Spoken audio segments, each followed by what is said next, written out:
Pak Ajis, ngomong-ngomong tentang penyakit jantung. Jantung kan bermacam-macam Pak ya. Ya. Kalau jantung lemah itu bagaimana ya Pak ya? Benar sekali bahwa penyakit jantung itu banyak. Bagaimana sakit kepala itu ada migrain, ada vertigo, ada darah rendah dan seterusnya. Maka jantung itu pun mempunyai sakit yang bermacam-macam. Di sesi lain saya pernah menceritakan tentang jantung koroner. Tadi pertanyaannya bagus tentang jantung lemah atau lemah jantung, bisa saja dibolak-balik. Adalah sebuah penyakit yang diderita oleh jantung itu sendiri. Jadi jantung ini kan sebuah otot ya, sebuah otot yang memompa terus-terusan, yang di luarnya ini ada pembuluh darah koroner. Kalau jantung koroner itu yang sakit adalah pembuluh darah koronernya ini yang tersumbat. Tetapi kalau jantung lemah, ini bukan di pembuluhnya koroner, tetapi justru otot jantung ini secara keseluruhan adalah melemah. Penyebabnya sampai saat ini masih misterius, tidak diketahui. Penasia lebih fokus pada solusinya, bukan kenapa dia lemah jantungnya. Kalau dicari-cari mungkin faktor makanan, faktor usia bisa, tapi itu bukan ranahnya Penasia. Jadi Penasia lebih tertarik untuk menyelesaikan masalah jantung lemah ini. Kita tahu jantung lemah ini ciri-cirinya hampir sama beberapa hal dengan jantung koroner. Ini orangnya mudah terengah-engah, ya. Dia jalan beberapa meter atau agak jauh itu juga mudah terengah-engah. Nah, kekurangan oksigen karena terengah-engah ini bukan karena penyumbatan di pembuluh koronernya, tetapi karena pompa jantungnya ini melemah, ya, lemah. Jadi akhirnya darah yang disemprotkan, dikucurkan oleh jantung ini juga nggak banyak. Nah, jantung lemah ini bisa mengakibatkan pusing ya, karena oksigen yang dibawa oleh darah, meskipun HB-nya tinggi, kandungan oksigen di darah itu tinggi, tetapi kalau pompanya juga tidak kuat, maka tidak juga sampai ke kepala. Ciri lain dari jantung lemah, ini orangnya mudah kedinginan ya, mudah kedinginan karena kita tahu bahwa darah itu hangat. Ya, darah itu hangat, dan kalau pompa jantung ini kuat sehingga pompanya sampai ke ujung-ujung itu masih kuat, ibarat di pantai itu ya, gelombangnya itu masih membentur karang, itu masih keras, masih kuat itu ya. Itu berarti jantungnya pompanya kuat. Maka di ujung-ujung tangan dan kaki ini terasa hangat. Penderita jantung lemah ya, ini ketika memompa tidak kuat ya. Jadi ibarat di pantai itu ombak yang sampai ke pinggir itu sudah lemah, itu ya, sudah pelan gitu, kok seperti benturan di pantai itu ya. Akibatnya karena sifat darah yang hangat tadi tidak sampai ke ujung-ujungnya, maka di telapak tangan rasanya dingin, terus di telapak kaki dingin ya, terus dia tidak kuat terhadap udara dingin ya. Yang lain ketika AC nyala di mobil misalnya, yang lain nggak kedinginan, dia kedinginan. Ini penderita jantung lemah karena pompanya tidak kuat, darah yang beredar juga tidak kuat ya, tidak keras benturannya. Ini dia tidak tahan dingin. Di hotel misalnya, yang lain biasa-biasa saja, dia harus pinjam selimutnya kanan kiri untuk juga pakai berselimut. Ini jantung lemah. Nah, ciri lain dari jantung yang lemah adalah adanya cairan di telapak tangan atau telapak kaki ya. Itu salah satunya aja. Jadi ketika kedua tangan, kedua telapak kaki itu berair, ada dua kemungkinan.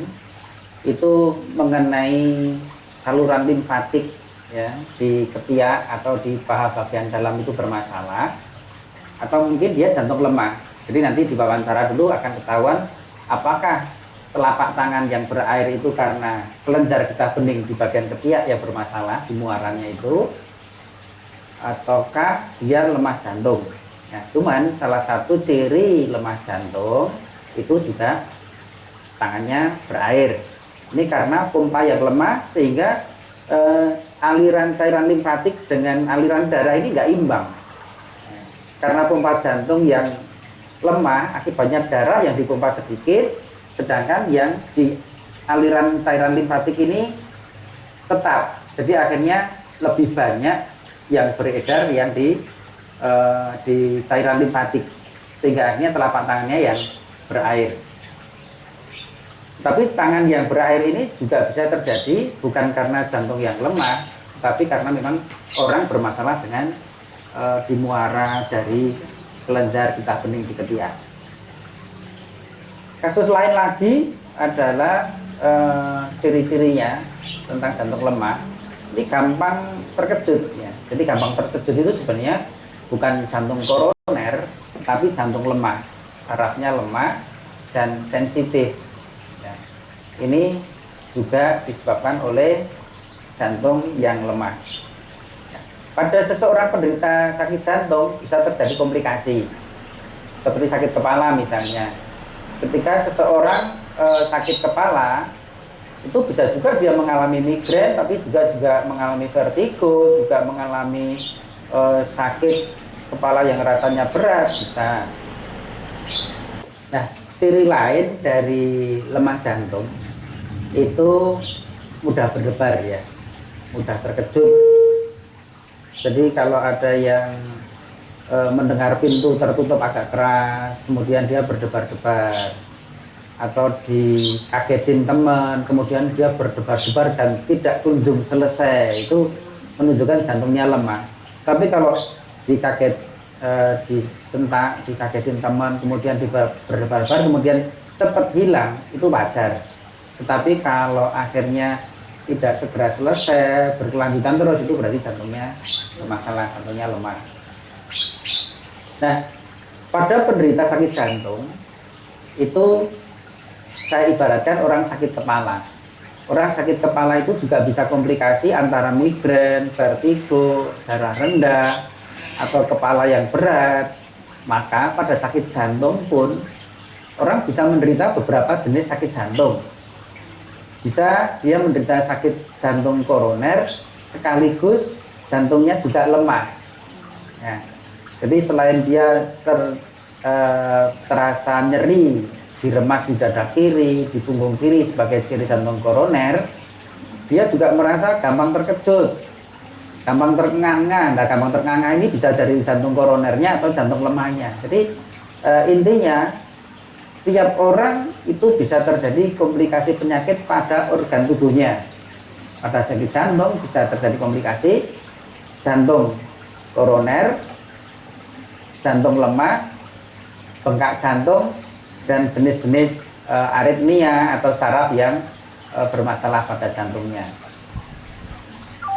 Untuk yang jantung bengkak, ya, untuk jantung bengkak ini salah satu cirinya itu juga terengah-engah. Ya, kalau dia gampang terengah-engah ini jantungnya bengkak. Ciri yang lain kalau dia jantungnya bengkak itu telapak kakinya, jadi ankle ke bawah itu biasanya juga bengkak. Tapi yang kaki bengkak belum tentu hanya jantung bengkak saja. Bisa juga orang kena sakit radang ginjal, kena liver, diabetes, ini bisa juga bengkak kakinya. Tetapi salah satu ciri jantung yang bengkak itu juga bengkak kakinya. Ada nyeri tekan gitu Pak di sebelah jantungnya, biasanya kalau ditekan gitu terasa sakit gitu. Itu ya. nyeri jantung apa itu Pak? Kebanyakan yang terjadi nyeri tekan itu adalah jantung koroner, tapi bisa juga jantung lemah terjadi di situ, hanya lokasinya berbeda. Lokasinya berbeda. Biasanya untuk jantung koroner ini kan kalau digambar di kedokteran itu ada V1, V2, V3, V4, V5, V6. Ini rangkaian di situ di batasan payudara atau buah dada itu di bawahnya itu terjadi nyeri tekan. Kemudian juga di sepanjang sisi sternum, jadi dari sternum itu tulang pedang ya, tulang pedang di tengah ini kalau bahasa anatominya sternum. itu di sebelah kirinya kira-kira 1-2 cm, dan kemudian vertikal naik turun di situ terdapat nyeri tekan juga. Nah, nanti untuk penyembuhannya Penasia juga beroperasi di situ, di depan maupun di belakang. Ada bagian-bagian yang bisa kita pakai untuk menstimulasi perbaikan jantung di dalam. Nah, jadi untuk komplikasi jantung internal sendiri bagaimana ya Pak? Bisa. Jadi jantung yang mengalami komplikasi internal, artinya dia menderita jantung koroner, sekaligus jantung lemah, sekaligus jantung bengkak, itu tidak mempersulit penyembuhan Penasia. Kita sudah pengalaman 20 tahun, dan memang pasien tertinggi adalah kasus jantung. Di antara kasus jantung itu yang tertinggi adalah jantung koroner.